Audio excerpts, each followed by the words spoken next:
There was a prophecy that a cultivator would eliminate the Dark Lord.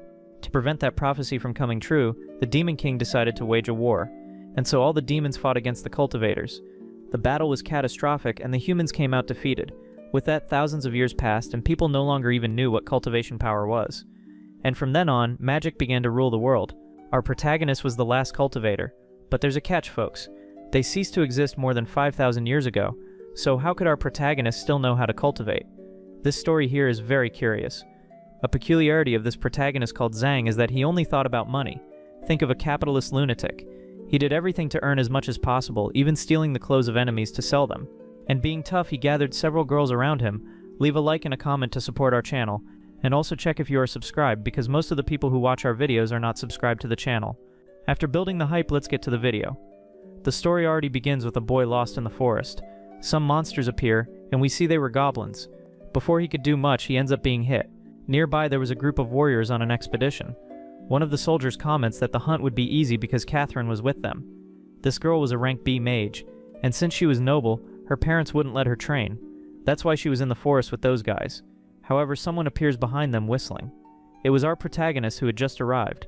The big guy finds it strange to see other adventurers in that dangerous forest. The soldiers ask why there was a civilian there. In fact, Zhang was also hunting monsters to make money. Hey, I think that long-haired guy is kinda crazy. Just because our hero had no magical power, they assumed he was a weakling, and to be sure, they pointed a magic measuring weapon. The number 0 appears and they immediately start laughing, saying he was really nuts. Mental power? I've never heard of that before. I just want to hunt monsters. Thinking Zhang was naive, they burst out laughing. Catherine said it was necessary to have magical power to hunt monsters, and that, if he was lost in the forest, she could protect him. Oh girl, you don't know this guy. She even explained how the magical power rankings worked, ranging from letter E to the strongest letter S.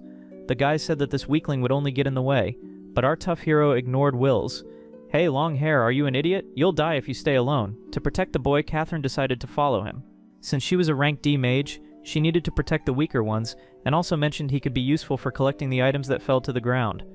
Walking together, they started defeating several monsters. The warriors were trying to level up, and the mage used her magical powers as training.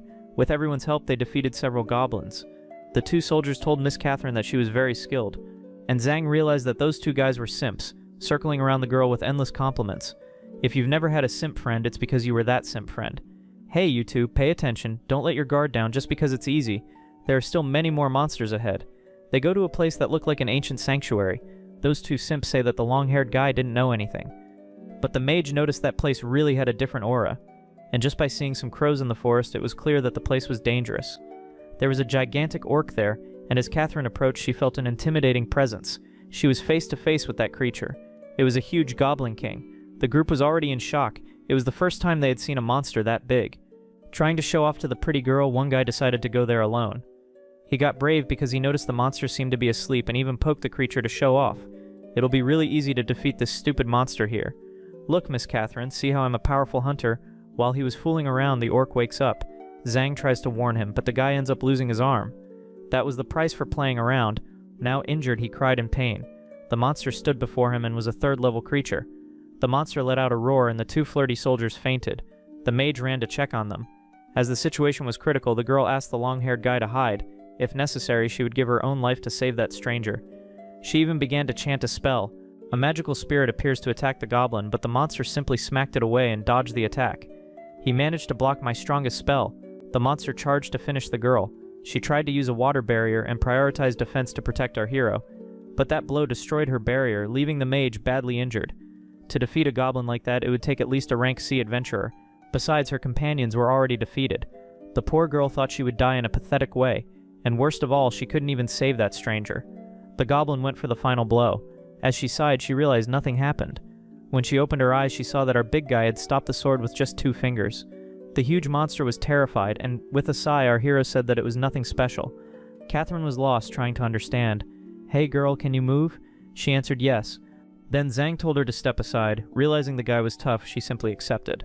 From behind the tree, the girl asked if that distance was already safe, and our hero said yes. Hey big guy, have you ever been struck by lightning? Without giving the creature time to respond, he already electrifies the sword. I'm sure at that moment the monster had already soiled itself, messed its pants. A gigantic lightning bolt fell from the sky. This was the celestial lightning technique. The power came crashing down right on top of the goblin's head. The woman realized that this technique was not magic, it was something different. Right after, he told the girl to come out from behind the tree. She was a little confused, especially when faced with a monster turned into barbecue. She wondered what frightening magic that was. And it was strange since he had no mana at all and even so unleashed that power. Maybe he was the type of warrior who hid his strength just to surprise others. Remember that people of this world were not familiar with cultivation. It was a different kind of power, let's put it that way. The next day, they were still there collecting resources. After recovering, the two soldiers realized what had happened. Catherine said they weren't strong enough and that the long-haired guy had saved everyone. Somewhat shyly, she also said that the long-haired guy was the true hero. We can already see that this girl will fall in love with him. Think of a lucky protagonist. The guy was meditating and she didn't understand anything he was doing. The only thing she knew was that his power was too deep. The two boys showed up apologizing for having offended him the day before, and they ask, "How will the materials be divided?" "Don't apologize to me, I just want you to hand over all the items." The boys thought that was too much and the only reward Zhang gave them was a goblin fang. "Just this? Aren't you ashamed?" The guy said he had used very expensive medicinal herbs to heal the two, and didn't even charge for it. In the afternoon, they finished collecting the items and Zhang had a huge backpack. After collecting the monster parts, Catherine asked if he was really leaving like that. The guy said he was going to sell the items in the village. She was interested in the big guy and just wanted an excuse to follow him. The two soldiers were whispering that the long-haired idiot didn't take the most valuable part. That's because in the Adventurers Guild there was a poster offering good money for the monster's body. Since Zhang was a tough cultivator, he managed to hear from afar and asked what they had said. With a sly look, he said he would take the creature's body. Later, they arrived at Iron City and went to the merchant to sell the items. The total came to 13 spirit stones. The guy was already excited because even though they were low-quality stones, it was a lot. The other two adventurers were crying with envy, but our hero had a good heart and ended up giving them a pouch with some little stones. Now that he didn't owe them anything, the boy said goodbye. But the mage went after him, held his hand, and made the boy uncomfortable. She still didn't know his name and asked how she should call him. "My name is Zhang Tuanchu." Later, at an inn in Iron City, he decided to go to the sauna. On the neck of that goblin there was a pendant, which he ended up taking. The strange thing was that there was cultivator energy emanating from it. While relaxing, the amulet began to glow, until a fox came out of that strange pendant. She stood before him. "It's been 5,000 years, finally someone managed to free me." The little fox had a name, and the most interesting thing is that the man who freed her possessed a powerful energy. Since the nine-tailed fox fed on energy, she was already getting flirty. "Looks like today is my lucky day." She went up to him and planted a big kiss on the boy. It was the best feeling she had ever had, since she was feeding on a very strong energy. "Hey girl, who are you?" That made her startled, asking if he had been awake the whole time. Our big guy was clever, folks. He took the chance to get a taste of her. The little fox was all embarrassed, and he already deduced that she was trapped inside that pendant. Unbelievably, he almost solved the riddle. Trying to seduce him, she thought this guy could be a great source of energy, but to test him, she decided to use an illusion spell.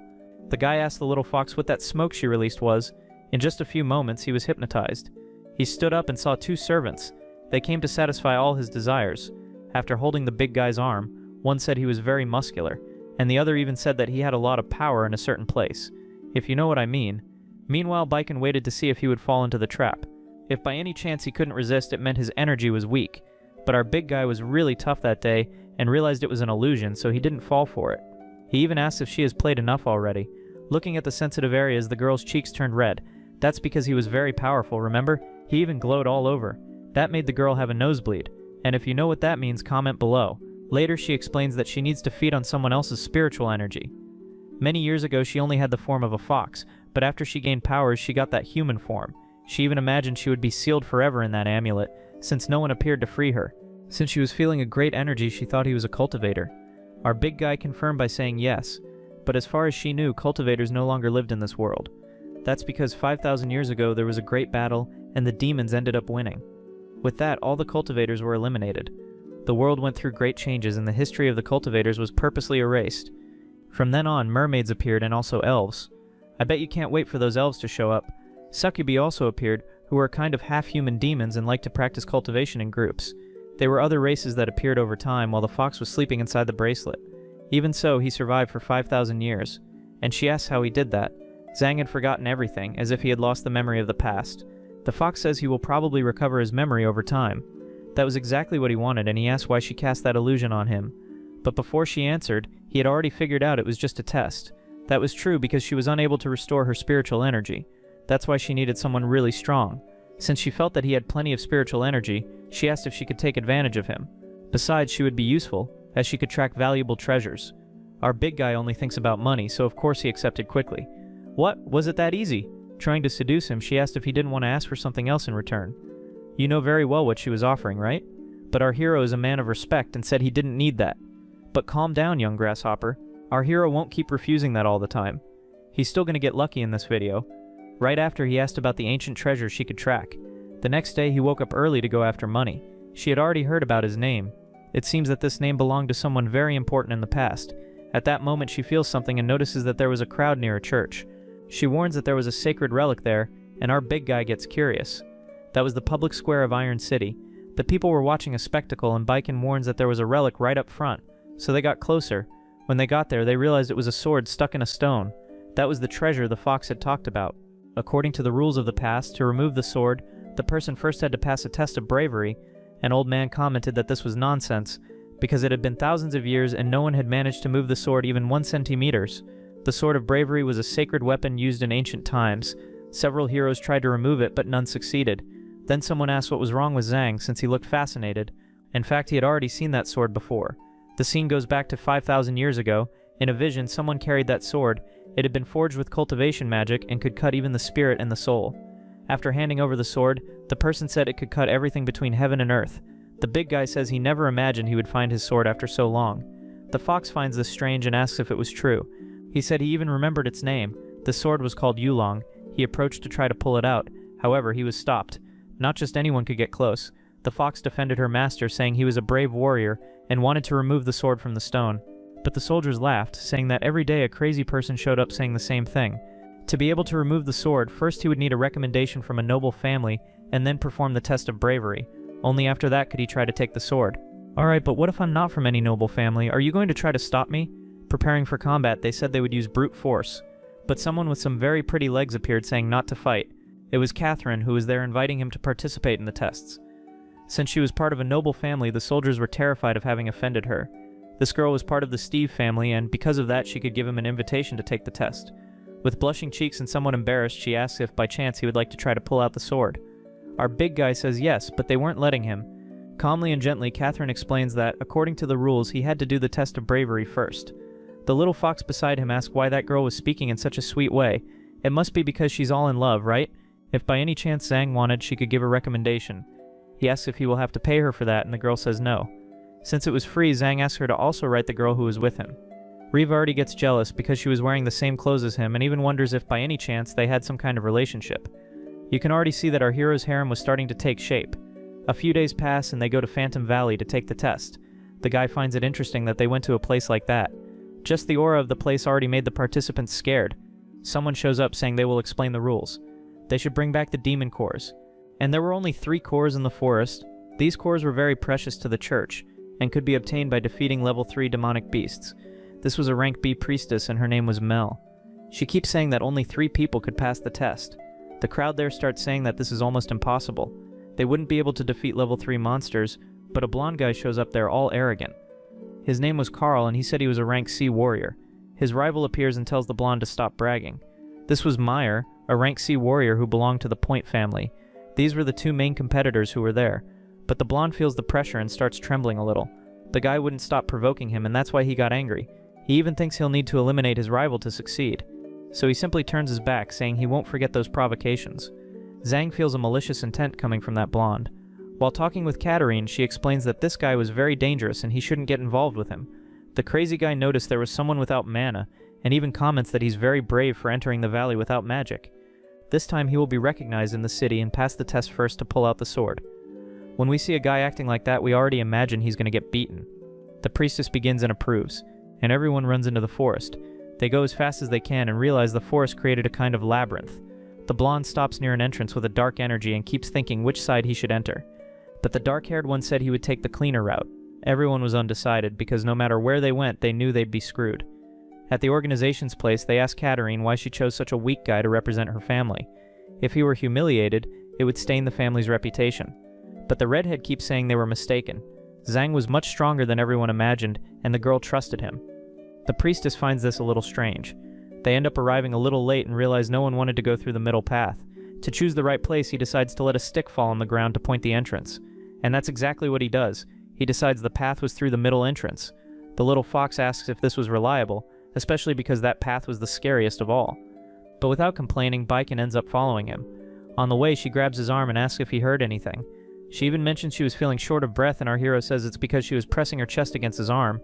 There were ghostly noises, and when the fox looks back, she realizes there was a female ghost. She was coming their way, and she was actually quite a pretty ghost girl. Our hero finds this interesting, but doesn't really trust ghosts. He goes there to check, but the fox said it wasn't a very good idea. This protagonist of ours was an atheist of ghosts. He didn't believe, and when he touches the girl to check, she ends up turning around. At that moment, he stopped being an atheist and felt a little disappointed, thinking the ghost would be prettier. So he immediately throws a punch, sending her straight to hell. The poor ghost had nothing to do with it, and was defeated. Yeah, it looks like ghosts do exist. Help me take off her clothes. The fox thought her master was a true shameless man, but when she looked at the ghost woman, she saw she really had a beautiful body. Still, it would be strange for the master to want to do this kind of thing. The guy goes there, takes the clothes, and comments that he will sell the fabric for a good price. The mercenary level of this guy is extremely high. You haven't seen anything yet. Realizing the ghost had expensive clothes, he decided to hunt more and more ghosts, and even comments that this one had almost new clothes. So he goes there, greets her, and keeps joking with the ghost. The poor thing falls on the ground, and with that he gets more fabrics. That night he managed to collect many clothes and kept doing this with all the female ghosts he found. They were almost exorcising the whole forest, folks. The other competitors weren't doing very well, since they were scared and thankful for not having encountered any ghosts so far. But to their bad luck, a zombie appears and everyone starts screaming in fear.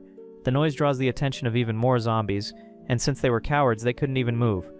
One of the monsters attacks them, and that group of competitors ends up being completely eliminated. On the other side of the forest, Zhang together with Baiken were very excited. Even though her new master acted irresponsibly, she felt very safe by his side, and even said it was very pleasant to be with Zhang. At that moment, a female ghost appears in front of them. It was amazing they had managed to come this far into the forest, and this was a level 3 ghost maid. By the fragile appearance of this boy, she imagined he was really weak and would be there to feed her. At that moment, he throws the bag of clothes on the ground and says she should take off that maid outfit and put it in the bag. Think of a cheeky guy. The woman already imagines he wants to do other little things. Comment down here if you would have the courage to face a ghost like that. And it's that kind of facing I'm talking about. They were standing in front of a woman and she asks if she heard right. Come on girl, put the maid outfit in the bag. This makes the ghost angry, saying a human cannot give her orders. So she casts a charm spell and releases several scarlet bats, ready to devour the boy. He laughs, saying this is going to be easier than taking candy from a child. But a blue flame appears behind him and defeats all those evil bats. The ghost smiles, saying this will be more interesting than she imagined. The one who did that was the little fox, to protect her master. The guy says that technique was cool, leaving the fox embarrassed. She was doing it only to get a compliment from him. Baiken, do you want to fight this bat woman? That makes the ghost feel offended, as if she had been belittled. And when she charges at our boy, Zhang says that his companion didn't want to fight, so he will have to defeat her. He tries to take her clothes off by force and ends up touching a sensitive area. That makes the ghost blush and jump back. She keeps calling him a shameless old man. Calm down, Monster High. You got it all wrong, girl. I just really want to take your clothes off. I'm not interested in that saggy balloon. Before defeating her, he wanted to make sure the clothes were in perfect condition. The guy gets serious and starts using a speed technique to try to take off the maid cosplay. Even the fox is surprised by his techniques. The guy is very skilled with his hands and the fox ends up fainting. He managed to get what he wanted, folks, and after defeating the ghost, he got the stone he needed to pass the test of bravery. The fox said it was easier than she imagined, and now with the bag full of items, he said he had a lot of time left and they could farm even more. He even tells the little fox that they would defeat all the magical beasts in that valley, and that's exactly what they start doing. That other dark-haired warrior had defeated the demon and gotten the magic stone he needed. He comments that it was difficult, but he finally managed. But the blonde appears behind him and says he hasn't forgotten the provocations earlier. He even says his rival is lucky for having gotten the stone. What's wrong, Carl? Are you following me by chance? Do you want to steal from me? The blonde says he's not interested in him, especially since he already got his own stone core. So, if you didn't come to steal from me, what are you doing here? When he draws the sword, he realizes the boy came for revenge, and with an evil laugh, he admits that's exactly it. But the two had equal strength, so the dark-haired one charges forward with his sword, intending to quickly defeat the blonde. Crow manages to block with his dagger. The battle starts getting intense, and since both were the same rank, it could last many hours. But the blonde wasn't alone. The guy was a coward, so he made an alliance. An arrow was shot and hit the knight's neck, and the worst part was that it was poisoned. He immediately falls, feeling weakness in his body. A member of another family made an alliance with Carl to defeat Meyer. The poor guy had no way out, since two trash had joined against him. With the dagger at his neck, the boy keeps threatening and says that what happens in the Ghost Valley stays in the Ghost Valley, and that way the knight ends up being eliminated. He even says that this bastard died because he thought too highly of himself. Turning to the green-haired one, he said he would meet the same end, especially because he wouldn't leave any evidence against himself, and ends up eliminating the guy. He had eliminated his greatest enemy and couldn't leave alive someone who knew this information. At that moment, the guy feels a gigantic pressure and even falls to the ground. It looked like a level 3 beast had arrived, and looking in the direction the energy came from, he starts trembling all over. At the place where the event was being organized, the priestess there also felt this energy. It was an evil pressure, and she even thinks about calling reinforcements. It would take 3 rank B hunters to deal with this situation. The only thing Katarine kept thinking about was Zhang's well-being. We see it was a gargoyle, and it was there causing terror to everyone. This was a level 4 demonic beast, and it was even stronger than they imagined. Our hero celebrates while the little fox keeps saying they should run away. Calm down, girl. Didn't I say we were going to defeat all the monsters to get the items? Ah, humans, today is my lucky day. Is it because of my great power that they didn't run and stayed paralyzed? With a little laugh, our hero tells this monster not to talk nonsense. In fact, he was paralyzed because he thought that crystal on the monster's forehead was worth a lot. Is today the day I get rich? The gargoyle doesn't understand anything and asks what he means by that. Our hero already jumps to try to steal that crystal and immediately slaps the gargoyle in the face. The monster flies far away and ends up destroying part of the forest. At that moment, the stone beast realized our hero was powerful and even thought he must have some kind of strange power. Since he had no mana, the big monster imagined that our hero had to enhance his physical strength. After taking a slap on the ear, our hero charges again. The guy says he won't be defeated by someone who doesn't even have abilities. And to block the physical attacks, he surrounds his body with an absolute defense. No way a weakling like him will be able to hurt me. But it was no use using the absolute defense. He still ended up being punched anyway. The blow was so powerful that it broke all that crystal armor. And again he is thrown far away. Baiken comes running with his little bag, asking if he was hurt. Wait, you even brought my bag? Of course, I wouldn't leave your belongings behind, master. A smoke began to rise and the girl realized it was a demonic essence. That dark energy began to fill the entire place and the gargoyle was in a new transformation. He looked a little different, much taller, and said it had been a long time since he felt so excited about a battle. He strikes his staff on the ground and this causes a huge earthquake. Our hero finds that a little cool, but what he didn't expect was that this smoke was toxic. That black mist had a poison effect. Meanwhile, at the entrance of the Phantom Valley, people were scared to death. The other competitors ended up returning, saying they felt a malicious presence. Katarine was worried about Zhang and Baiken because they hadn't returned. And as expected, the monster celebrates victory too soon. Our hero asks the little fox if she was feeling afraid, and she says no because she trusts her master. And with a smile, the big guy says she's doing well and puts a kind of protective barrier on the girl. He says this is his golden pearl of protection and she won't be affected by the poison. The girl gets worried because her master was unprotected. This toxin wasn't lethal against him because our protagonist was really tough, but she doesn't believe it and thinks he's valuing money more than his own life. Yeah, girl, you think I'm gonna run away from here and leave that precious stone behind? The gargoyle keeps saying that humans are all arrogant and stupid. And performing hand seals, our hero begins to summon a spell. The gargoyle doesn't understand anything because that human was ignoring him. And when those enchantments happen, Baiken seems to already know more or less what it was. It was the techniques of the 5 laws of thunder. These were famous techniques and our hero was doing them with great ease. When he opens his eyes, he summons a thunderbolt from the sky. That energy falls at his fingertips and ends up forming a sphere.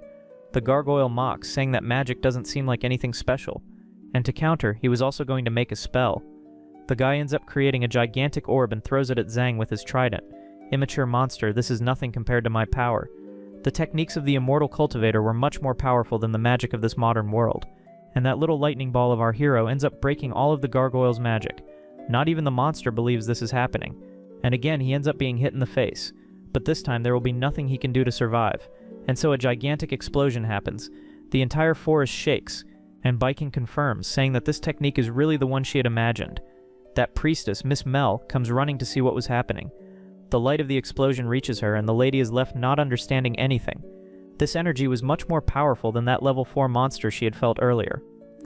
That night, the entire Phantom Valley was devastated because of our dear Zhang.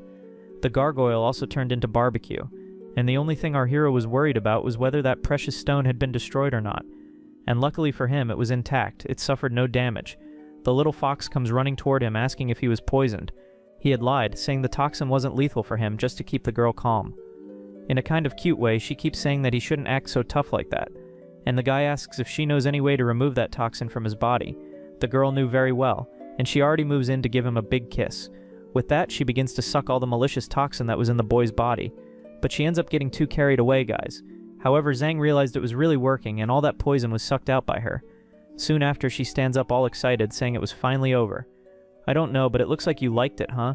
Baiken says it is a pleasure to share in the pain and suffering of her master. Ah, alright, if you say so. This guy didn't seem to care much about his companion, and she keeps asking if that technique he used belonged to the sect, and he says he had never heard of that sect. He even asks why she wanted to know that, but she keeps giving a little laugh, disguising it. On the other side of the valley, people were still waiting to see who would appear there through that passage. The priestess was trying to understand if it really had been Zhang who defeated all the ghosts. Even the soldiers were there with her, waiting for someone to come out of that place, and a demonic silhouette appears in the middle of the smoke. She said the demon had appeared and everyone should prepare for combat, but as it gets closer she realizes it was our hero, and he was carrying that huge gargoyle, and by his side was the dear little fox with her bag full of spoils. Wait a minute, he defeated that level 4 monster? Seriously? Mel even asks if he was the one who caused that big explosion. She turns around trying to understand how Miss Katarine managed to find such a powerful guy, and what bugged their heads is that he didn't even have mana. Deep down, Katarine is relieved because the guy she likes came back safe and sound. The blonde boy of course liked being recognized and was dying of jealousy. Our big guy threw the gargoyle on the ground, and after stepping on the monster, said that beast must be worth some money. And besides the monster, they also brought several clothes taken from the ghost women. Tell me, priestess, where do I sell all this? Wait a minute, he defeated all the ghosts and also that level 4 gargoyle with such ease. From the sky a new demon appears, investigating what had happened. That gargoyle was her mount, and the woman gets angry, saying she will take revenge on the person who defeated her pet. And the most irritating thing of all is that this human ended up taking all the magic stones. She ends up levitating some stones. All this to be able to identify the energy that was used to defeat the gargoyle. And what ends up surprising her is that, in fact, it wasn't mana, but spiritual energy. I don't know if you remember, but demons are the #1 enemies of cultivators. After all that commotion, our protagonist managed to sell all the items he collected, and right after went to the square in the city center. The priestess said that only 2 people managed to do the bravery test, which were precisely the rookie Zhang and that guy there, the blonde K. He had managed to get only 1 stone, but our hero managed to get 2, and besides that it was a level 4 stone stronger than his. What is it? Why are you staring at me? Never seen anyone scratch their ear? The priestess asks who wants to go first, and the blonde already says he wants to be the one. A large crowd had gathered in the city center to watch this spectacle. He holds firmly onto the sword, and after using all his strength, he can't move a single millimeter. The guy uses so much strength that he even starts screaming, and right after he falls to the ground exhausted. People keep saying that it was already to be expected, and since the strongest boy didn't make it, they already leave, saying the next one isn't even worth staying to watch. The little fox is back there trying to defend our hero, but Zhang didn't care at all. That guy thinks too much of himself. He must be a crook. Without much fuss, our hero climbs onto that stone. The sword was shining. He finally arrived. He had heard the sword talking to him and remembers when he used that sword in a fight. It was as if she were his old companion, and besides battling for many years, they also cultivated together. But our big guy didn't remember much of that. He even gets a bad feeling but still decides to pull the sword from that rock, and without much difficulty, our big guy simply pulls. A very strong light begins to illuminate the entire square, and incredibly, our big guy was there raising the sacred sword. The crowd watching couldn't believe it. The rookie simply pulled the sword that had been stuck for over 1,000 years, and from there came out a dragon. This was the ancient artifact, the Yulong sword and the little blue dragon.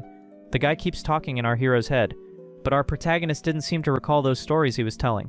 You must be confusing that person, man. I don't even know you. The crowd was scared because he was simply catching the attention of the spiritual dragon that came out of the sword. At that moment, Yulong remembered the final battle that happened against the Demon King, and probably that's why Zhang doesn't remember anything.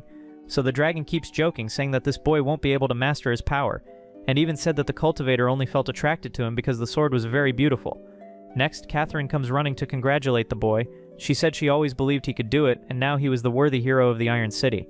Our hero also thanks her because thanks to her he managed to do the test, and she gets all embarrassed. At that moment she sees a foxtail passing, and it was precisely Baiken, and she goes running, jumping to hug our protagonist. Catherine, poor thing, is petrified, saying that girl was very forward, and there was the little fox rubbing herself on our hero. He even comments that he was feeling suffocated. The poor mage wonders if, by chance, if she were more forward, she could also do that with the master. Mel goes over there saying he was amazing. She didn't expect the legend of the hero who could pull the sword to come true. She wanted to see the sword, and our hero tells her to be careful, and besides to hold it tightly because the sword was heavy. When he hands it to the lady, she ends up dropping it on the ground, and the explosion is huge, showing that the sword was really heavy. I'm sure at that moment you remembered Gara versus Rock Lee. It was at that level because the sword stayed stuck in the ground. Zhang got down from that high stone and kept scolding the girl, saying it was all her fault. The little fox thought the sword could only be mastered by him because he was a cultivator. There were still many treasures from the cultivator's era, and only people like Zhang could use them. And since our big guy was the last cultivator, basically he was the only person in the world capable of using those items. He tells the girl she will have to pay a fee because she dirtied the sword, and she is completely shocked. Someone ends up arriving there, and it was Katarine's father, saying it was impressive that a young man his age managed to pull the sword. This guy was the head of the Steve family, and was inviting our hero to a banquet. "Why the hell would I eat with you, man?" The priestess explains that this guy is very rich and is Katarine's father. So it was basically this guy who wrote the letter of recommendation. Knowing he was very rich, Zhang's eyes start shining. He goes to Katarine and asks if she will go with him too, but the girl was crying.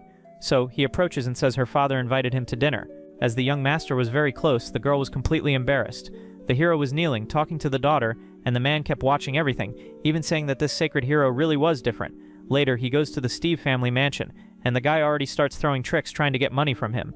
They end up making a deal, and the old man agrees to give money to our hero, saying he would support his work. Think of a slick guy. Upon entering the mansion, he notices that the banquet really was very fine with expensive food. But our hero says he doesn't need to eat because he doesn't feel hungry, and the little fox gets scared when she hears this. Only transcendental level cultivators and immortals could go an entire lifetime without eating. A few minutes pass, and the one who ends up tasting the food is the little dragon. He starts yelling, saying the dragon wasn't supposed to leave the sword whenever it wanted. Right after, he shows that precious stone to Katarine, asking her if that was worth anything. The girl explains that these stones are extremely rare and highly demanded, being able to be sold for the value of a mansion. That's because they were placed in weapons, making them more powerful. The dragon stays there smelling that stone, and knowing he had managed to gather something so valuable, the guy is already excited. But there was a catch. The little dragon ended up eating the sacred stone and even burps, saying it didn't taste that good. Realizing this, Zhang gets furious. "You just ate a stone that could buy a house." The dragon already thinks he's screwed. Putting his hand inside the dragon's mouth, he tries to pull the stone back. But that was impossible. Catherine's father tells him not to do that. If by chance he broke that sacred sword, everything would be ruined. Besides, that dragon was also a weapon, so it probably ate that stone and got stronger. And that's exactly what happened. The dragon ended up leveling up. That made a lot of sense after all. The dragon was still an artifact. Someone ends up arriving at that place called by the maiden. He asks permission to bring a gift, saying the Steve family wanted to show goodwill to the master. Since the guy likes money, he gets all happy. There were 3 boxes equivalent to 30,000 spirit stones. I bet it was the happiest day of his life. Right after, they end up giving the deed to a mansion, and our protagonist asks to sell it and bring the money. They also gave an indestructible golden armor. He does the same thing, asks to sell it and bring the money. That shameless butler blushes, saying they also brought 3 servants for him. And they were the most beautiful in the whole city. Those 3 girls were professionals. You know in what, right? They were specialists in the art of seduction and already start doing their work. Catherine tries her best not to show she's jealous, but it was hard to control herself, since the 3 were around Zhang. The blue-haired girl says the master could ask her for anything. And again, he's not interested in any girl and asks the butler to trade them for money. Never in their lives had someone refused their services. But our hero is different. He opens the door for them to leave. Right after, who ends up arriving is the priestess, who also brought a gift. This was the knight's medal and represented that he was the hero of the Iron City. The big guy asks how much this medal is worth and if he could sell it. She says it has no real value, but he could use these medals to have some privileges. He could command some people of the church below rank D, so he decides to keep the medal. Speaking sweetly, she says she would like to ask him something. Just look at the face this woman makes. She asks if she could touch the boy. Of course, all the girls there start thinking nonsense. He asked if she really wanted to grope him, and she said no. It wasn't for him to misunderstand. Actually, she had a power that could read a person's mana just with a touch. So she touches our protagonist's chest, trying to read the powers he had. He says that if she took 1 more second, he would charge an extra fee. Think of a mercenary guy, people, for God's sake. She starts reading all the power of our protagonist and feels something burning in her body. She even gets a little closer and already starts screaming. Right after, she even falls to the ground, saying it was an incredible sensation. It seems she had never felt anything like that and realized he had no mana. It was a different power. At that moment, a scream outside the mansion makes everyone tremble. The priestess asks what strong shockwave that was, and our big guy mentions it's another demon that was outside. The sky was dark, and from there a black dragon appears. He was breathing fire, burning the entire city. A girl comments that she had heard of the legend of this dragon, but she never imagined it was real. This was the primordial dragon of 1,000 years. It throws a fireball at that girl, and who shows up to save her is none other than Zhang. He just gives a breath, and the fire stops in the air. Every minute that passes, the guy gets even tougher. From up above, the priestess comments that this guy must be very powerful because he stopped the dragon's fire just by blowing. And the little fox said it was for the girls to start getting used to it. The legend said this dragon appeared every 100 years to try to devour the sword, and every time it appeared, it destroyed parts of the city, just like it was doing now. But it had been almost 1,000 years since this dragon had appeared in this city. That's why people started to think that legend was just a lie. But Baikin starts to doubt, thinking that the dragon ended up being attracted by Zhang's power. While saying a prayer, the priestess asks that Zhang managed to defeat this dragon, otherwise it would destroy the city. The girl who was saved thanks him, and our hero says it's enough to pay a small fee for the rescue, but she said she would like to pay with her own body. Ah, my girl, don't even try it. The dragon starts wandering around the city, destroying everything. Our hero faces that creature and says it should stop doing that, or else it would be eliminated. Of course, the dragon wasn't happy at all. It tried to devour our hero, but he simply gives a little slap on the dragon's face and makes the creature bury its head in the ground. The priestess thinks that was a lie. She doesn't understand anything. And in the middle of the smoke, we see that the dragon really was defeated. Looking at the creature, our hero feels that its spiritual energy was flowing the wrong way, and even asks if by chance there wasn't some treasure hidden inside the stomach. Yulong appears coming out of the sword and mentions that this dragon always comes trying to devour the sword. But it had already been about 100 years since it last appeared. Hearing that there was a treasure inside the dragon's stomach, our hero already gets that crazy look and starts kicking the dragon, trying to make it vomit the item. But the kick ends up being too much, guys. The dragon is launched far away. I need to control my strength better or else I'll destroy this treasure. While the dragon was flying in the sky, it ended up cutting its belly. It began to expel energy everywhere and right after vomited that magic item. Baikin realizes that Zhang's crazy move had worked and he managed to recover the sacred item. The treasure in his hand was the Millennium Mirror. By accident, he ends up using the item and goes to a parallel universe. The dragon goes along with him and says that this mirror creates an alternate reality and serves for many things. The dragon ends up calling our hero, saying his name was Zhang Tianchi. Looking at that figure in the sky, our hero asks if by chance he recognizes him, and the dragon replies yes because they fought together in the Great War, but says he is no longer the same as before. A bit confused and not understanding anything, our protagonist asks the dragon to explain. The creature says the face and the essence of power are the same, but the personality changed drastically, and explains that they fought together in the battle against the demon god. And since the cultivators ended up losing, he imagined that Zhang had also been defeated. And very curious, the dragon keeps asking what the hell happened to his master. Our hero guy's lost his memory, so he doesn't understand anything this dragon is talking about. And preparing a fireball, the dragon says that all the suffering he is having is because of the cultivators' defeat, and already launches that fireball at our hero, trying to eliminate him. Well, little dragon, you asked for this. Our hero uses the long sword to block that power, and orders his sword to defeat the enemy. The dragon manifests in the sword, and when passing through the black dragon, makes it turn into barbecue.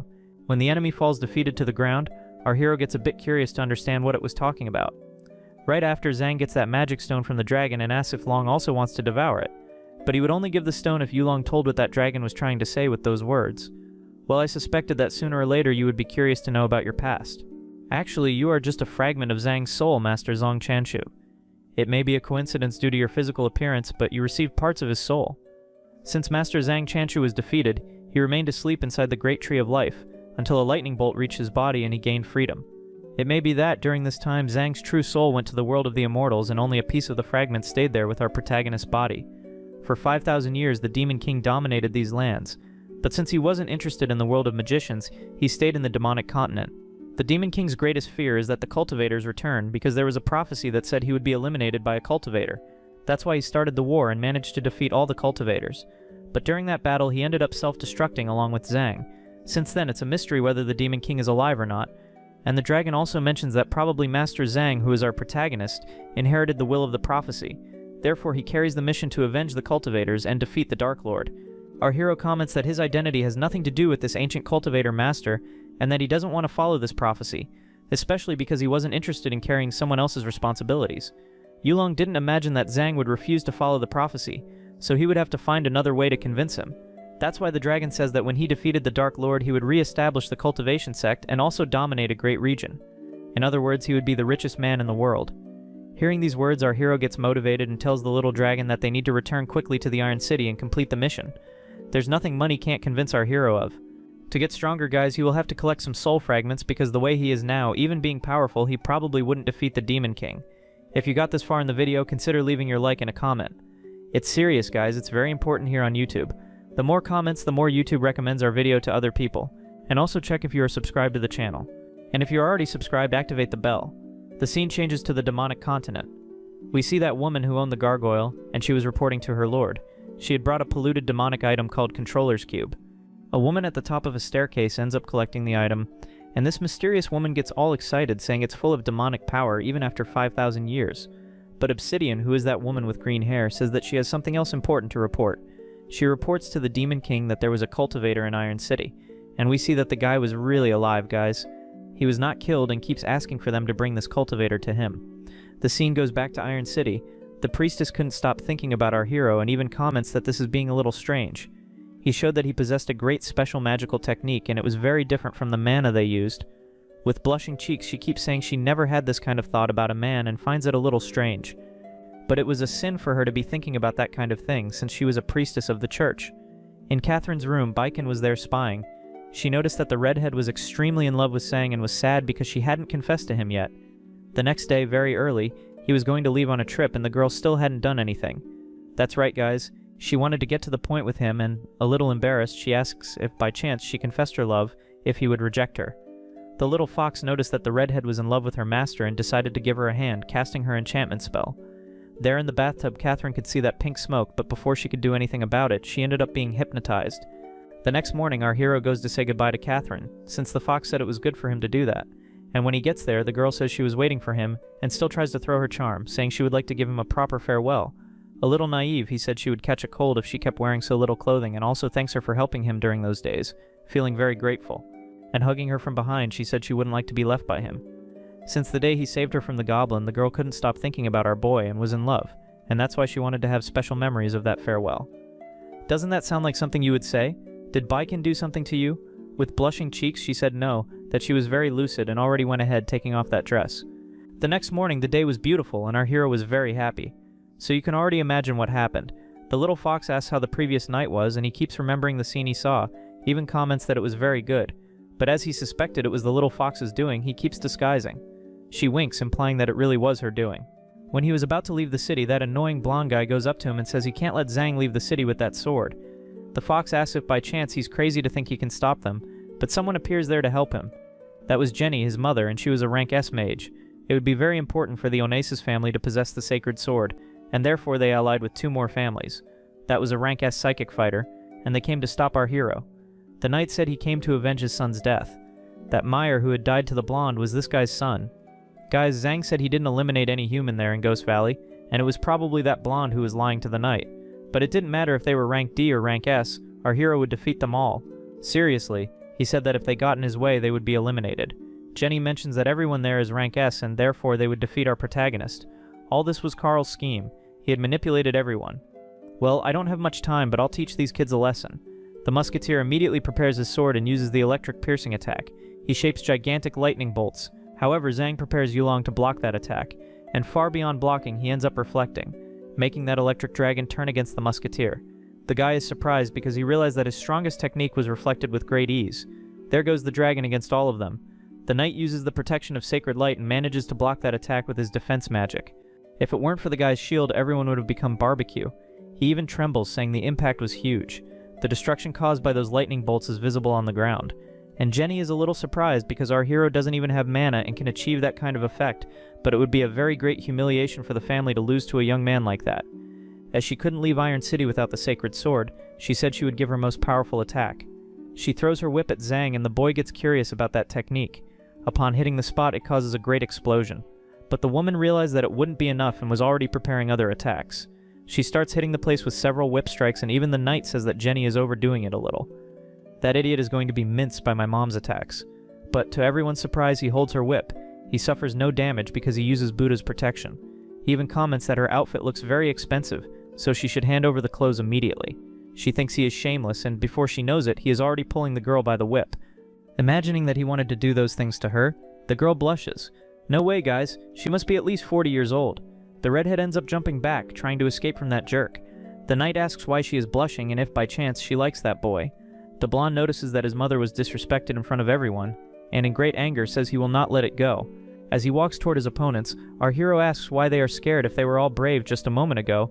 Leaping, he appears behind the blonde, saying he will use a technique to humiliate him. With fencing techniques, he cuts all of the blonde's clothes, leaving him completely naked. It was very humiliating, and he even comments that he feels a cold sensation. This was to teach them not to mess with people they didn't know. Squeaking sharply, the blonde says he will not accept being mocked. Now it's his mother's turn. But the woman manages to dodge that attack, and while flying in the sky, she says she won't fall for the low blows of this brat. Performing a summoning spell, she says she will finish this guy once and for all so he won't keep disrespecting her. This was the Onasis family's secret magic called Ammunition of Destruction. She starts firing multiple crimson spheres at our protagonist, and he says there's no choice, he'll have to defeat this woman and destroy her clothes. And it would be a huge waste, because her outfit seemed to be worth a lot of money. The woman screams up there saying he keeps saying shameless things. The little fox is worried, saying he is in danger of being hurt. Planting his feet firmly on the ground, he tells the fox not to worry. He makes a very high jump. I'm not in danger because this woman doesn't even have the speed to hit me. At that moment, Baiken realizes not to doubt her master's abilities, because within a second he is already face to face with Jenny and performs the fencing technique just to humiliate the woman. All of the redhead's clothes are cut and she begins to scream, calling our hero shameless. And to increase the humiliation even more, he ends up grabbing the woman's whip. Embarrassed, she asks what he plans to do, and the boy ends up tying her up, leaving the girl immobilized. At that moment, she realizes she is completely vulnerable before this horrible creature. Imagining that our boy was going to do that to his mother, he starts shouting.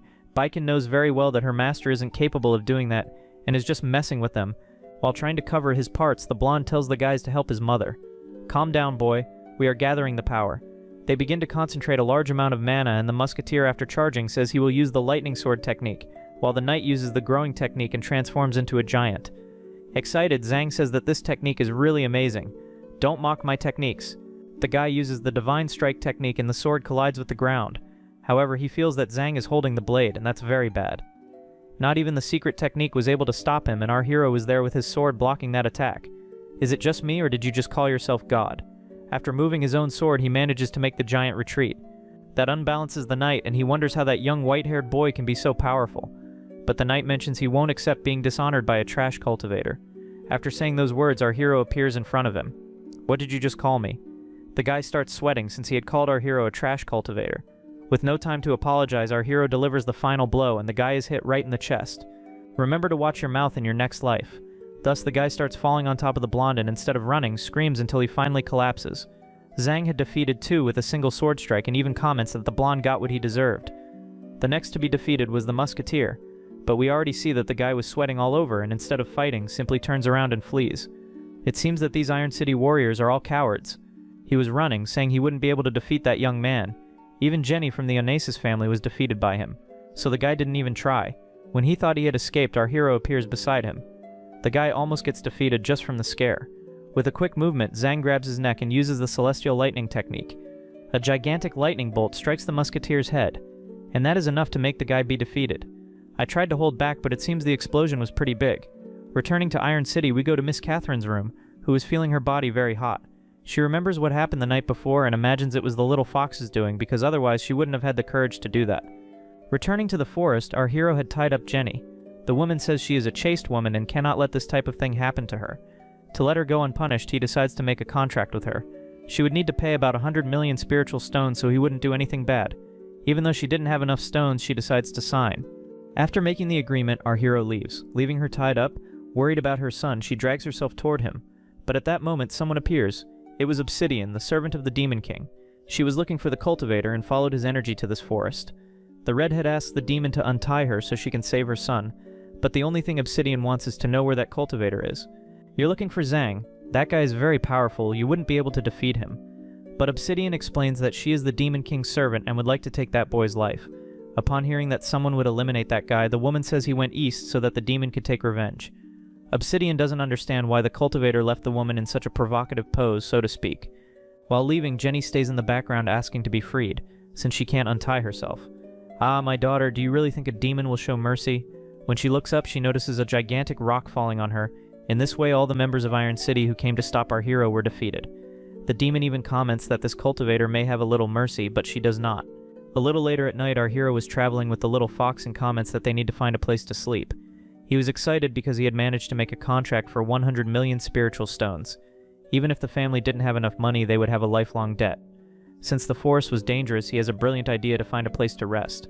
He would use the magic mirror to take the little fox to that parallel universe, and she starts thinking naughty thoughts. Come on, my daughter, stop having those impure thoughts. After entering inside, Baiken wonders why she is having these feelings for Zhang. What made her a little sad is that she didn't understand why he worried so much about money, even more than about his own life. But she realizes he used those spiritual stones to cultivate. Since he didn't eat guys, he used those stones as a form of food, so to speak. But the little fox realizes she is truly falling in love. Getting up, she says she needs to get some air outside the mirror or she won't be able to control her impulses, and so she opens the portal to leave the mirror. Outside, she tries to understand why she cast that spell on Catherine, making her lie down with Zhang. The poor girl feels guilty, but at that moment, a gigantic rock falls on her. The girl manages to jump out and realizes they are being attacked. There were giant stone golems, and what was supposed to be a walk to get some fresh air turned into a battle. The monsters hit the ground, and the little fox uses phantom fire. That causes an explosion, defeating the goblins. The fox starts shouting, asking who is summoning those monsters. Obsidian appears behind her, asking if the little fox called. She appeared behind me, I didn't feel anything. Smiling, she says she traced the spiritual energy and came there, asking if the fox is the cultivator who defeated the Iron City warriors. So she is looking for Master Zhang. I cannot let her find him. The girl starts pretending to be the powerful cultivator, and happily, Obsidian says she finally found the person the Demon King wanted. After introducing herself, she says she will take the little fox to her master, but not alive, and begins casting a spell with her staff. The fox realizes she is in danger but cannot block it, and is hit by the attack. The magic throws the little fox far away, making her crash into a rock. The attack was powerful, and she starts feeling her body ache. The demon was much more powerful than the Iron City warriors, so the fox needed to protect her master. Realizing that the cultivator couldn't resist her attack, Obsidian says she is disappointed. She imagines it is because the cultivator exhausted her energy fighting the rank's mages. After throwing some sharp stones, she says it's the end of the fox. The girl manages to jump and dodge the attack, and appearing behind the demon, she launches her phantom flames. However, she is dominated by the spell and thrown hard to the ground. Our dear little fox didn't have enough strength to defeat a demon. Besides obeying an order from the Demon King, she also wanted to take revenge on the cultivator, because the cultivator defeated Gula and still said it was the destiny of all cultivators to die at the hands of demons. She ended up making a gigantic stone spear. The fox asks if the Demon King is alive, and Obsidian says yes, because her master would never be defeated by that little cultivator. The Demon King was returning at his peak, ready to dominate everyone. Thanking for the information, the little fox says that now she knows who is the true enemy of Master Zhang. The demon tries to find out who this Zhang she is mentioning is. Since the fox had seduction spells, she ends up doing exactly that. The pink energy reaches Obsidian, who becomes enchanted, and her deepest desires are activated. She begins to have an illusion, serving the Demon King. All embarrassed, she says she would do anything the king wanted. The king stands and says he knows very well what he wants. He wishes for Obsidian to be his wife. All shy, she asks if she really deserves that, since she is not a good person. The king goes there, grabs the girl by the waist, and says he has always desired her as his woman, and will order the wedding ceremony now. The girl becomes very emotional. And that was nothing but an illusion that the little fox cast on the demon. She begins saying indecent things. You can already imagine what she is dreaming. The fox realizes it worked and will use this opening to defeat her. The spell makes the person's deepest feelings surface. This was the right moment to finish the fight. However, the fox is hit. Obsidian strikes her with her staff. I didn't expect you could break my enchantment. Obsidian did this by piercing her own body with a stake, since the pain canceled the illusions. After removing the staff, we noticed that the little fox's wound was quite deep. Gradually, Obsidian approaches, saying she will not forgive the fox for what she did. The Demon King's body was immaculate and could not be tainted by sleeping with a woman like her. What the fox did was unforgivable, and she would be eliminated that night. At that moment, our dear Baiken realizes she couldn't defeat her and begins begging Zhang for help. At that instant, our dear boy appears and manages to cut that gigantic rock with just the palms of his hands. The demon does not understand anything. Our hero turns to Baiken and says it's dangerous for her to walk alone at night. Poor little fox was crying. She still says her master is stupid for taking so long to appear. Stop crying, I'm already here, you can be calm. With an intimidating aura, Zhang asks what that demon wanted. She notices that he has a very strong resemblance to the Demon King. It even seemed like they shared the same lineage or a common ancestor. And she still wonders what this guy tried to do with that woman who was tied up. But she recognizes him as the cultivator who was hunting because of his intense energy. Intense magic. I haven't even done anything yet, man. And as expected, cultivators were very arrogant, she says. She casts a spell with several stones, thinking she could destroy our boy, hit the place she wanted, and still boasts, saying she is very powerful and that the fight was faster than expected. She also comments that there is no chance to show mercy. The place was full of dust, and when the dust dissipates, she sees a protective barrier. There was our hero scratching his ear as if it were nothing. This surprises the demon. She had used an extremely powerful spell and caused no damage. Then the guy casts a small power on her, and that strike pierces the girl. She is thrown far away with a deep wound and cannot believe a simple strike from that cultivator defeated her. Approaching, the guy asks what happened to the Onassis family, especially Jenny, who left him tied up there. Obsidian admits she had eliminated that woman. This makes our hero furious since he had lost the 100 million from the contract. Why are you so angry that I killed a simple human? What did you say? You really killed her? It seems the demon had never felt such overwhelming power. The boy, guys, was really furious. He had never been this angry before. Obsidian even imagines that he probably had a romance with that redhead. Slapping his face, she says she couldn't be thinking nonsense. It didn't matter who she killed, those people were of no importance. After standing up, she says she is a servant of the Demon Lord and will not bow to any cultivator. Raising her finger, she says she will pour all her energy into a single attack and begins concentrating a dark energy. She was summoning the meteor that devastated the skies. Giant meteors begin falling to the ground, all in the direction of our hero. Karate comments that this power was really amazing. After releasing Yulong, he tells the dragon to destroy all the meteors. Opening its mouth, it begins swallowing the meteors and even gets a full belly. Then the dragon burps and Zhang says that Obsidian had overestimated her own powers. They were on completely different levels. Lowering her head, she admits defeat, saying she is not capable of defeating him. Before defeating her, he wanted to ask one last question. He wanted to know if she could pay the 100 million spiritual stones from the contract she had made with Jenny, but she had no money and says she is unable to pay the debt. So he decides to steal all her equipment as payment and uses his magic mirror. With that, he begins sucking all the items the demon had. It wasn't enough to pay the 100 million stone debt, but it was still a good start. Without any clothes, she says that this cultivator is despicable and that she won't let him take her body, as it belongs entirely to the Demon King. Calm down, girl, you're getting ahead of yourself. I have no interest in you. He uses celestial thunder and finishes that demon. Her body disappears, leaving only a magic stone. This was the 5th level demonic stone. After taking that sacred item, he offers it to his dragon. Next, he goes to the little fox to see if she was okay. But arriving there, he is shocked. The girl was extremely injured. He places little Baiken on a tree and realizes the wound was deep. He tries to pat her face, telling her to wake up, but it doesn't work. She had fainted. Next, she manages to grab his arm and says that if he continued patting her face, he could lose his life. Placing the girl on his shoulder, he says he will take her to Iron City to be treated by the medium. But that wasn't necessary. She says that just absorbing his spiritual energy would be enough to recover, but to have a stronger effect, they would need to go to a hot spring. Wait, we need to bathe together for you to recover. That was exactly it. Are you sure I need to take all my clothes off? She says yes, but thinks it's unfair that only she has to be like that. You have to take yours off too, but the fox gives some excuse. Soon after, he begins to release his magical power. The girl screams, saying it's unbelievable that he possesses so much spiritual power. Next, she approaches, saying she will drain a little of his energy. But the girl is a little embarrassed to do this, especially since she needed to kiss him. They even end up falling into the water. All that energy flows into Baiken's body, and they stay underwater for quite a while. When they return to the surface, she says she is completely healed, and the boy says he almost died and didn't imagine she had so much skill. Then you can imagine what they were doing. She says his spiritual energy was very seductive, and for that reason she couldn't control herself. The next day, they depart on their journey.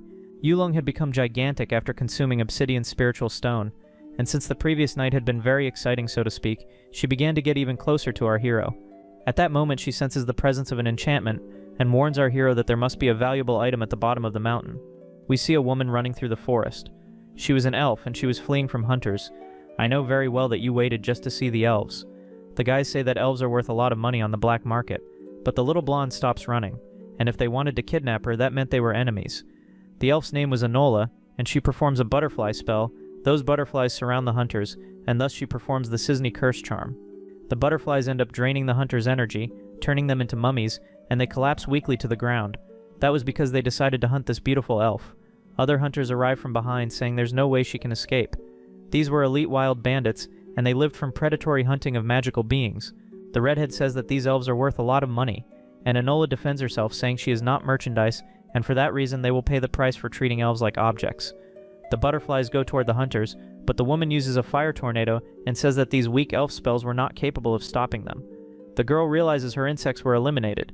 This was the first time Enola had left the elven village and had already encountered strong bandits. A beam of light hits that tornado. She wonders what dissipated that magic. Who had arrived was precisely Zhang with Baiken. The little fox comments that she is feeling spiritual artifact energy coming from this girl.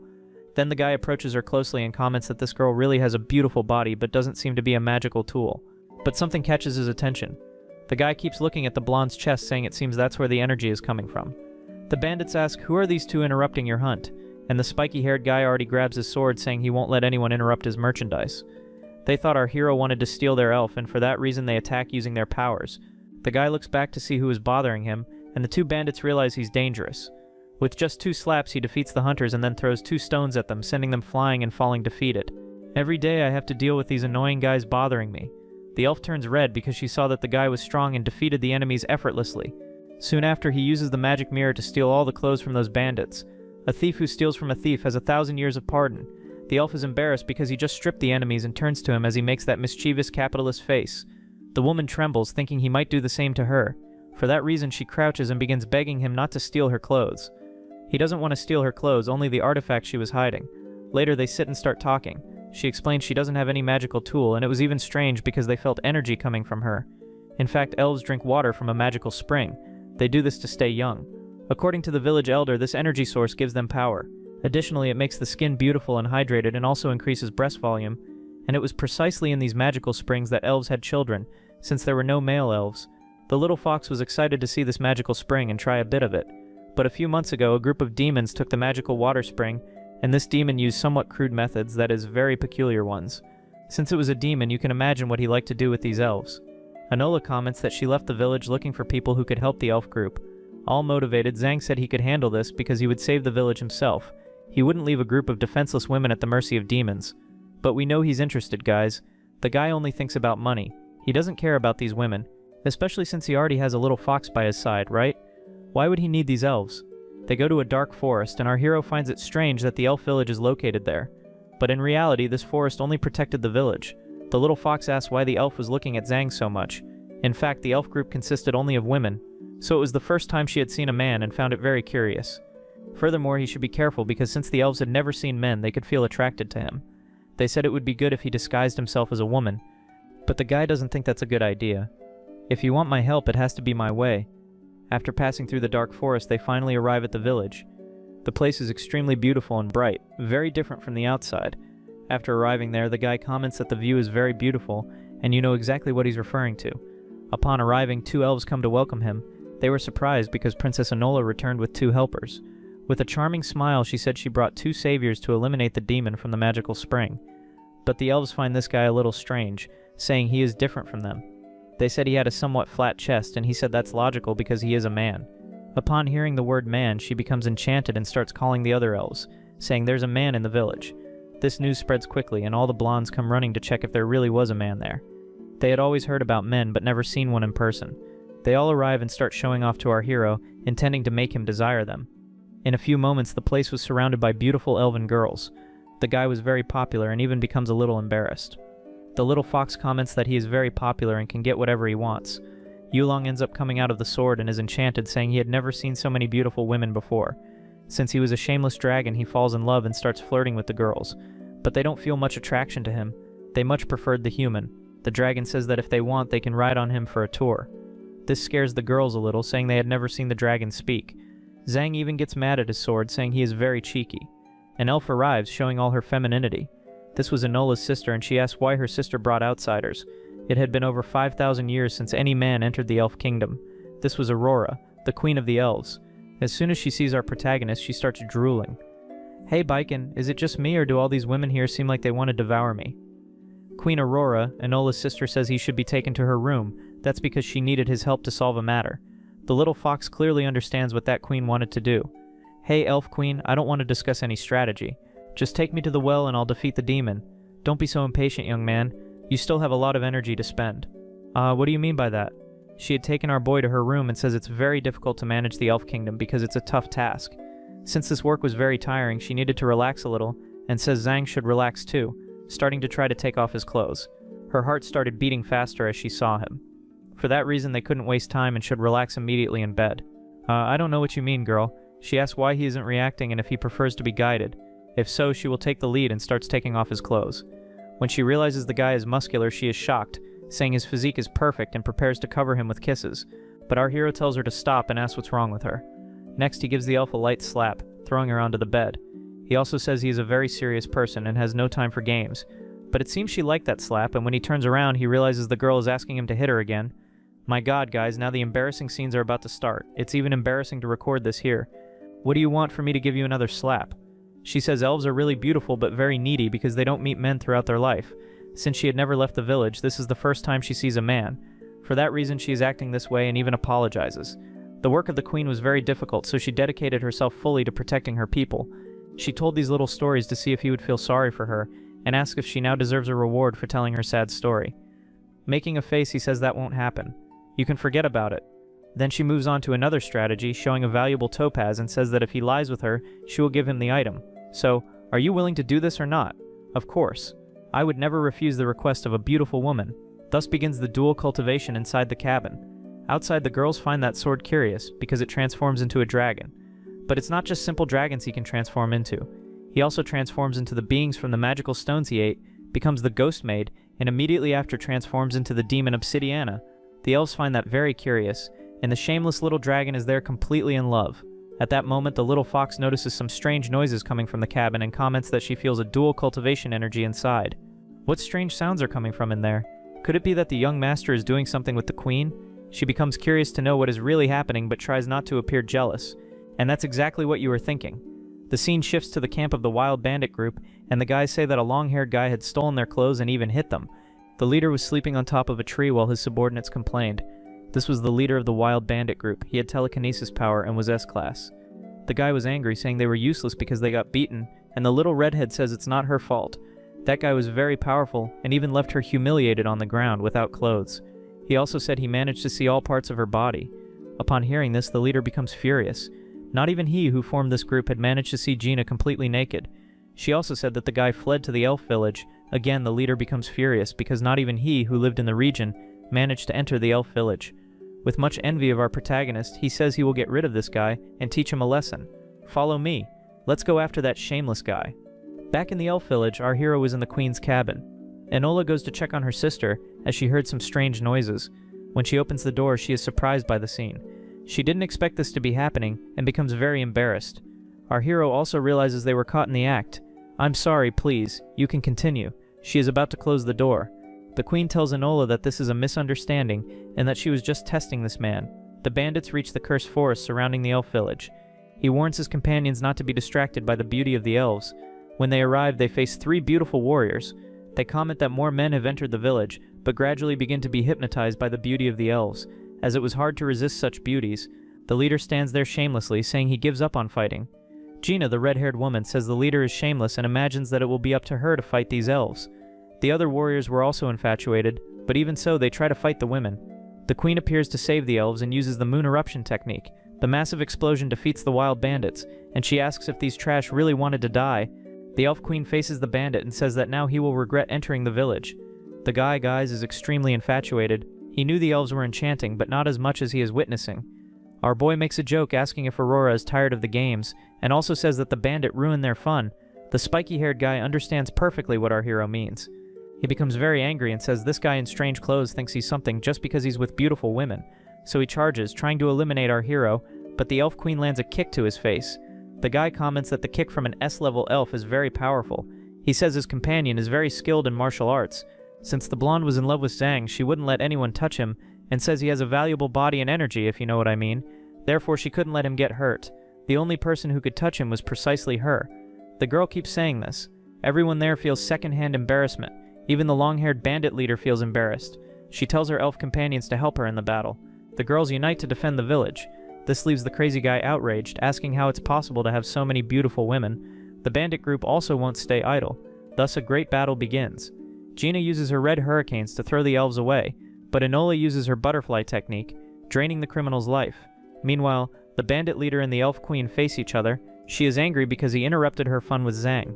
He says he could be much better than that long-haired guy. He would perform much better in bed with her. Annoyed, she says she has no time for ugly people like him and only has eyes for our boy. She uses the moonlight beam. It's a powerful energy, and the bandit leader manages to hold the power, but he doesn't have enough strength to stop the blow, so he takes most of the damage. If you retreat now, I'll let you leave alive. Since the crazy guy couldn't steal the village or capture an elf, he says he won't leave empty-handed. Stomping his foot on the ground, he lifts a gigantic stone and after punching it, breaks it into 1,000 pieces. The fragments fly toward Aurora, but with magic she manages to shatter all the stones, turning them into dust. That was a great distraction, all because her main technique was hand-to-hand combat. He approaches the girl using the boar punch and lands it squarely on our dear waifu. She screams, saying the hit hurt a lot, but it was all just a playful trick. She used the scarecrow substitute, and the guy looks around to see where the real Aurora was. The girl was behind him, charging an attack with her staff. This was the sacred moon dance technique. A gigantic explosion occurs above the long-haired guy's head, and we see that he did not fare well at all. Even being an S-class psychic user, there was still a big difference between them. She was on a level far above. In other words, she was at the top strength of the S-class. The crazy guy lay destroyed on the ground. Aurora screams loudly, ordering all the filthy thieves to stay away from the village. She would give them 5 minutes to grab their leader and leave. She was being merciful, but it wasn't for them to bother her again while practicing dual cultivation with Zange. Thus the bandits take their leader and leave. The girl feels relieved and later goes to talk to her younger sister, asking if she's okay. She says yes and begins using her butterfly techniques to heal the other warriors. That power restored the elves' health, and gradually their wounds healed. When Aurora turns to call Zong for cultivation again, she notices he has disappeared and begins searching for him. A little farther away in the forest, the bandits are fleeing. They couldn't believe they had failed so miserably. The good news is they could still make money selling the women as slaves. They went from village to village kidnapping women and commented that they would return to the elf village to subjugate the women. But who was listening to everything was none other than Zangi. The elf princess let you go, but you intend to return to attack them, don't you? I can't believe there are people as trashy as you. The spiky-haired guy feels offended, and says he won't let this guy speak as he pleases, and even promises to eliminate the white-haired one because he was dating the queen. But our hero slaps him in the face, telling him to act like a man. The slap was so strong that the guy did a flip in the air. Leaping back, he acknowledges Zhang's skills but says he won't be humiliated again. He tries to act tough, but inside he is dying of fear. Releasing his power, he says he is the strongest man in the Wild Thief Guild. At that moment, our hero cuts him with the longsword. The only fate this guy deserved was elimination. His henchmen can't believe the boss died so quickly, but our hero wasn't going to let the others go unpunished. Throwing the longsword, he transforms it into a whip, which manages to trap all the criminals. This was a new sword technique, and quickly he eliminated all the bandits. Next, Zhang tells Baiken to follow him to the villain village headquarters. He wanted to go there to steal all their money. Meanwhile, Gina managed to escape. She had run as fast as possible, trying to reach the magical Springs Lake, but tentacles appear to capture her. The girl is grabbed and tries to scream for help. But it's useless, guys. Those mischievous tentacles had caught her. The girl says that whenever someone tries to take advantage of her, it always ends like this. Just look at the face of that giant octopus. For God's sake, if you found a creature like that at night, you'd have nightmares every day. The tentacles begin wrapping around her entire body, and the monster says it will devour her completely, saying perverse things I can't repeat here, and opens its mouth to devour her. Quickly, it manages to absorb the woman's entire body and says the meal was delicious. Next, it uses the tentacle imitation technique and transforms into Gina, whom it had just devoured. Meanwhile, Queen Aurora senses a dark energy coming from the magical springs. She already imagines her dear man being devoured by those tentacles, and incredibly, she enjoys the scene. Her sister Enola asks if they shouldn't go there to save Zhang, and she says yes, saying it's necessary to gather the most powerful women to rescue him. The various elves present become motivated, saying they need to save Zhang. You can already imagine why, right? They were afraid to go there because last time they were beaten by the tentacle demon. But this time Aurora said it would be different. She begins calling Zhang by a cute nickname. She calls him Zhang and says that after the dual cultivation experience, she feels more powerful. Tentacles begin emerging from the lower part of the forest. They prepare to attack by surprise. Unexpectedly, the queen is entangled by the purple tentacles, while the little ones behind her giggle. They comment that if they devour this woman, they would become more powerful. However, Aurora electrifies the monster, shocking it immensely. It seems she really became stronger after practicing dual cultivation with the hero. With slightly flushed cheeks, she says these demons are quite naughty and warns her companions to be careful. One of them is grabbed and begins screaming, saying the monster is very sticky. Just looking at these scenes, you can already imagine what these demons want to do. The girl being taken holds her staff firmly, saying she won't let Zhang be captured by the monster.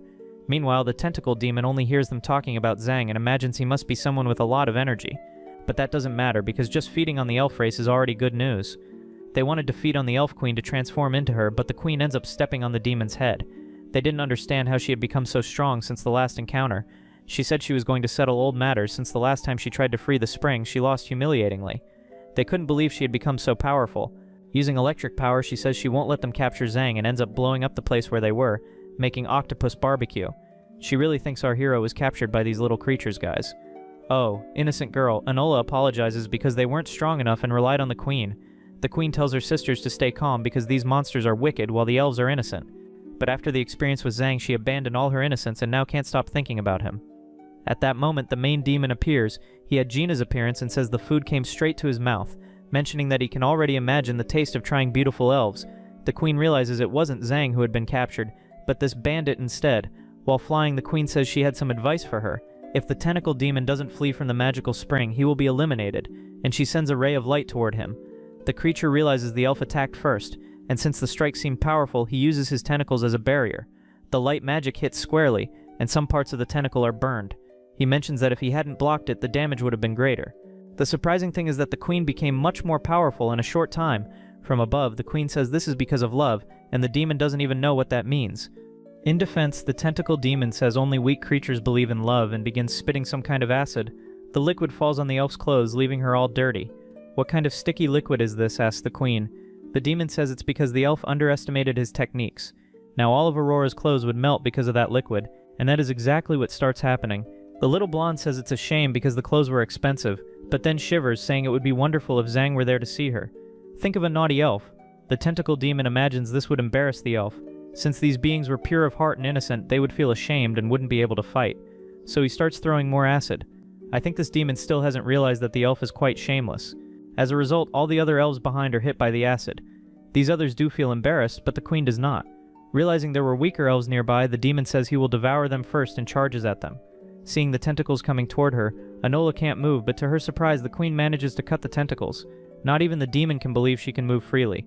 She imagined the elves would be embarrassed and paralyzed, but that's not what happens with the queen. The girl admits that in the past she felt weak against these despicable techniques, but now, after dual cultivation with Zhang, she transcends. She had already done things far more wicked than what the tentacle demon was doing. And for those who can read, a dot is a letter. The other elves feel embarrassed hearing the leader say this kind of thing. Even the tentacle demon is surprised to hear so much filth, and begins unleashing his powers, saying the elves are no longer pure of heart. The tentacles enter the ground and start emerging from all sides. The queen finds herself cornered, and all attacks hit the area. But our dear girl had really transcended, guys, and begins making sushi with these people. Do you think this attack compares to Zhang's? Not even close. The only one who can please her with wicked things is precisely her man. Not even the tentacle monster imagined the elves could say such naughty things, let's say. And I'd even like to know what kind of man would make the elves act this way. Meanwhile, the other elves wonder if the queen has already reached this level with Zhang. Being innocent, they don't even imagine what's happening in the cabin. Activating a strike with her staff, the queen says she will no longer accept dirty tricks and wants to end the grudge between the two tribes, the tentacle demons and the elves. So she charges forward, trying to split the demon in half, but he uses a secret technique, smoke cloud. The girl performs a cut but doesn't know if she hit directly. She still says the demon is a coward for running away. Leaping across the trees, she tries to locate the enemy and seems to have found where he fled. Back in the thieves' village, our hero arrives with Baiken. They go to the basements to free the slaves and manage to cut all the chains. They thank the Lord, saying they will serve him. One of them says she could be sold to an entertainment cafe and generate profit for him. Another says she could work in his house cleaning all the utensils, and a third says he could do whatever he wanted with her. The little fox wonders why these slaves say these things and if the young master will also want to make use of them. But Zhang says they are free and can go home. They don't understand and ask if he is serious. He says yes, and although he likes money very much, he doesn't think it's right to do that. The little fox becomes happy and proud. They say they will never forget this kindness and say that when they meet him again they will reward him. After that they wonder what they should do now. The little fox is proud and asks why the master seems so confused. He said it was a waste to leave this thieves' castle lost like that in the middle of the forest, and with a little chuckle he said he was going to take this castle along with them. The young man simply cuts a piece of the mountain and immediately abducts it using his magic mirror. Seriously, this artifact is way overpowered. Back in the elf village, the queen ended up following the demon to the magical spring. She managed to see him fleeing to that place and upon arriving, asks how he dares to desecrate this sacred spring. This was an unforgivable sin, but the monster was hidden in the water. He keeps saying that the elves don't know how to use this magical water. That's why the tentacle demon was going to take it for himself. The queen realizes they were misusing that spring and making a mischievous face. The monster says it's not only used to fertilize the elves, but also to procreate other species of demons. But this was a sacred relic for the elves, as they were born from this water source about 5,000 years ago. Vulgar creatures like the tentacle demon could not enter this place, but the monster says he doesn't care about these elf nonsense. Immediately after, he orders his children out from the bottom of the water. The monsters begin bubbling, and soon after, all appear. The mother of the tentacles orders them to devour the queen, and everyone goes for the girl, but she strikes the staff on the ground and uses the lunar guardian barrier. This manages to block the attacks. The demon mocks, saying the barrier won't last long. Seems like you misunderstood. Who said I want to protect myself? Says the queen. In fact, this barrier is an attack technique, and she had charged enough energy to use a solar ray. The demon doesn't understand how such strong energy is forming above her head. From afar, Enola realizes that her sister is using the sacred elf technique. The technique is so powerful that even Zhang, who is far away, can notice. Since it's an extremely strong technique, it needs time to charge, and all this to eliminate the monsters who desecrated the magical lake. At that moment, the extremely powerful solar ray falls from the sky and hits the tentacle demon. The creature begins screaming in pain, and the scorching sun burns its entire body. The explosion devastates part of the forest. To protect herself, the queen stays inside the barrier. Her sister goes to save her, knowing that after using that power, the user becomes weak. She was basically betting her final card, aiming to defeat the monster. The area becomes extremely devastated, leaving only a weak pool of magical water. The queen wonders if it worked, all because she used all the energy she still had. She starts to stagger and almost falls to the ground, but at the last moment someone appears to hold her. It was our hero who saved the girl from falling completely to the ground and supports her in that slightly questionable scene. She turns to see if it was really him and even thinks it might be an illusion. But no guys, it was our hero, praising her and saying she was incredible. This makes Aurora extremely infatuated. The little fox wonders what is happening and if it was really necessary to stay in that position. Aurora says it's nothing and that she even liked it. She turns to the hero and says she would like him to help her recover her energy. The guy is embarrassed and his ear even burns, saying she was too close. She asks if he was feeling bad and he says yes. I know you're feeling bad. Look at that shameless face there. She had defeated the tentacle monster alone and said she would like a reward. Without hesitation, she immediately starts kissing the young man. Baiken asks if the queen doesn't see that she is watching everything. At that moment, Enola appears and observes her sister clinging to our protagonist. She is embarrassed, as the scene is very awkward. She didn't imagine her sister could be so wicked, but meanwhile the lake bubbles. A gigantic tentacle rises from within, and the monster says it's too early for the elves to be celebrating. Now he is in his original appearance, in the most powerful form. And so we conclude the first part of The Last Cultivator. If you are enjoying this work and want a continuation, comment for us. Let's set a goal of 200 comments and 1,000 likes. I'm sure you can reach this goal. Guys, I will leave a continuation video that I'm sure you will like. It's a work I really put effort into, guys. So watch it there. See you in the next video. Other than that, that's it. Thanks and see you everyone.